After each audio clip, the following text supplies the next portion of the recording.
Hey everybody, Shady C here, and you can find my show on Spreaker Radio.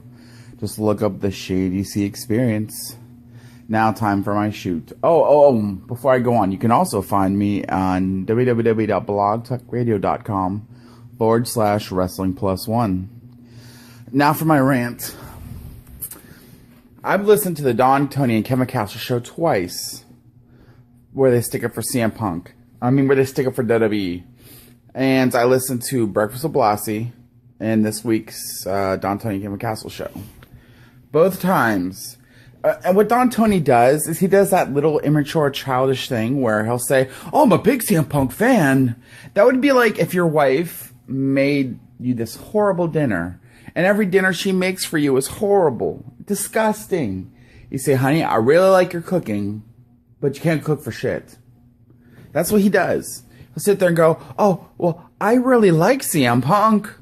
And then every other sentence, he bashes CM Punk and sticks up for the WWE. Go listen to that Breakfast with Blassie. I dare you. I dare you. Go listen to it. He'll sit there and he'll play some audio. And then he'll go, "Well, I like Punk, but blah, blah, blah, blah, blah, blah, blah, blah, blah," on WWE side. And what's funny is if you edit out the few times he mentions, "Well, I understand why Punk left. I understand." Edit the few mentions out and save those for the end. And you just heard all the bashing of Punk and all the pro-WWE shit he says. And then at the end you heard, "Well, I understand why Punk left." You'd be like, where? Where did that come from? Everything he said was pro-WWE. And then he's like, well, Triple H called him to talk to him. And he said, I'll call you after my wedding? That's terrible. The man was getting fucking married. I hope to God nobody ever drops bad news on you during your wedding. I hope to fucking God, Don Tony. Come on. When he says, "Talk to me after my wedding," and then you're like, "Well, he called him, he texted him to fire him, and then maybe after that, we can work on it." We're not talking about Barry fucking Horowitz, or the Brooklyn Brawler, or the Gobbledygooker. We're talking about the man, I'm sorry, he's the best right that WWE has going on. Yes, you can say Roman Reigns can't wrestle for shit. You could say Dean Ambrose can wrestle. You can say Bray Wyatt can wrestle. But can any of them lace up Punk's boots? Hell fucking no. And Vince needs all the good that they can get. Look at the Summer of Punk. Look at the role he was on before Triple H derailed that. Look at that. Punk was the best on the mic and the best in the ring. What would have happened? Go with me on this. If if Punk would have said, "Talk to me after the wedding. After I get back from my honeymoon, talk to me." And then after the wedding, after the honeymoon, Triple H would have called him like a man and said, "Hey, here's the differences we need to work on." I'm sure Punk would have been more than willing. Punk mentioned he'd be willing to go back.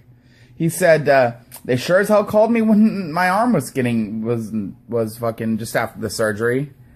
They could have called him back after, like adults.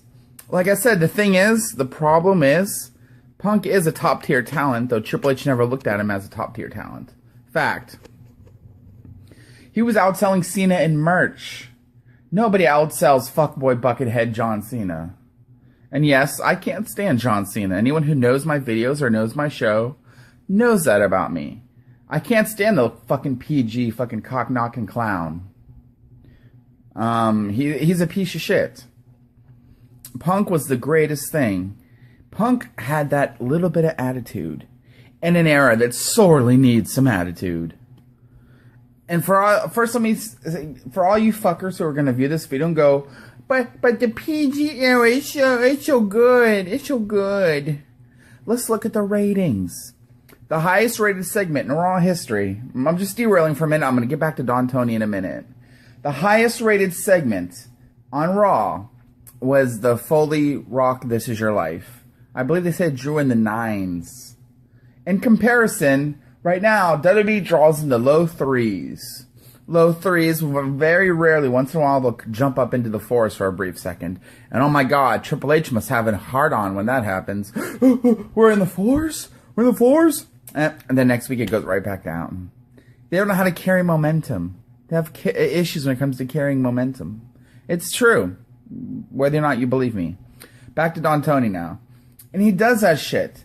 And he knocks the fuck out of Discover America now. Notice, a month before Impact made the announcement, or TNA made the announcement they were going to Discover America, Don Tony never said shit about them. Now the TNA makes this announcement, well, they're gonna go to business before TNA's contract even runs out. Yeah, they're gonna do that. And then, please, next time you talk about Jinder Mahal, don't say Jinder Mahal. You sound like a cheap Andrew Dice Clay. I don't know what it is about the New York accent. It's like nails on a chalkboard. When he says it that way, yeah. He's one of those Italians. I call them pasta Italians. Like, they speak regular English all the time. But when they're talking about pasta, all of a sudden they become Italian. Like, they'll be like, yeah, I'm gonna go to the store, gonna get a mericati, with a cotta cheese. I hate when they do that. They fucking do that. I'm Swedish. I don't do that. I don't go, yes, I'm gonna get me some Swedish meatballs. I don't do that because I'm normal. Fucking New York Italians are like, the most annoying fucks in this world. And what's worse are these fuck boys. I'm telling you, Don Tony and Kevin Castle to a lesser extent, because he seemed like he was agreeing with Don Tony just to agree. Don Tony's like, yeah, man, he should have talked to Triple H. Who cares about the wedding? I don't care about the wedding. And Don Tony's like, yeah, he should have talked to him.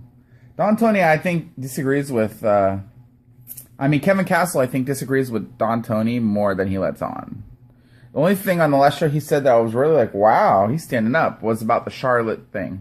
And then Don Tony changed, yeah, I liked her in-ring work too. It's fucking annoying and pathetic. I had to stop listening. If you want to know where I stopped listening, it's right at the part where Don Tony's like, yeah, he should have picked up the phone for her, for Triple H. Who cares? His wedding was coming up. There's probably a lot of things going on, a lot of planning. But who cares? It's a Triple H. We need to worship at his shiny cock and rub his balls. Well, right now, Triple H has a lot of power in WWE. He had no power during the Attitude Era. Well, let's see how good the Attitude Era did. And how good wrestling's doing now. Now, before I end this video, I know some of you fucks are going to sit there and insult my looks. Go ahead. I'm not a good-looking guy. I know that. But the difference is, on this case, I'm right. And you're wrong. See, and you know you're wrong. That's why you will never be able to attack the substance of my argument. Yeah, you won't. But anyways, this is Shady C. As always, peace.